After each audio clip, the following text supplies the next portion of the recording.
আসসালামু আলাইকুম। ষষ্ঠ থেকে নবম শ্রেণীর শিক্ষার্থী বন্ধুরা, তোমাদেরকে ইজি লার্নিংয়ের পক্ষ থেকে স্বাগত জানাই। আজকের ভিডিওতে আমি তোমাদেরকে ষান্মাসিক সামষ্টিক মূল্যায়নের জন্য তোমাদের গণিত বিষয়ের মানবন্টন দেখানোর চেষ্টা করব। তো এখানে তোমরা যে মানবন্টনটি দেখতে পাচ্ছ, এটি বনশ্রী ন্যাশনাল হাই স্কুল থেকে প্রকাশিত। এটা কোনো সরকারি ওয়েবসাইট থেকে প্রকাশিত নয়, তাই তোমাদের সব স্কুলের মানবন্টন ঠিক এরকম হবে না। এটা হচ্ছে একটা নমুনা মানবন্টন মাত্র।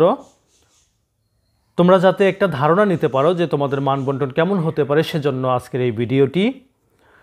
তো এখানে লক্ষ্য করো, তোমাদের গণিত সাবজেক্টের জন্য দুই ধরনের কাজ রয়েছে, একক কাজ এবং দলীয় কাজ। তিন ধরনের কাজ রয়েছে, যে একক কাজ, জোড়ায় কাজ এবং দলীয় কাজ। তো একক কাজের মধ্যে তোমাদের রয়েছে অ্যাসাইনমেন্ট,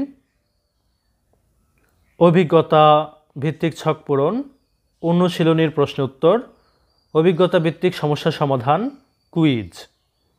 এরপর জোড়ায় কাজে রয়েছে অনুশীলনীর প্রশ্নের সমাধান, অভিজ্ঞতা ভিত্তিক সমস্যা বা জটিল সমস্যার সমাধান। এরপর দলীয় কাজে রয়েছে মডেল তৈরি, প্রজেক্ট প্রস্তুত, উপস্থাপন। তো প্রিয় শিক্ষার্থী বন্ধুরা, যদি ভিডিওটি ভালো লাগে অবশ্যই শেয়ার করে দিবে। ধন্যবাদ সবাইকে সাথে থাকার জন্য।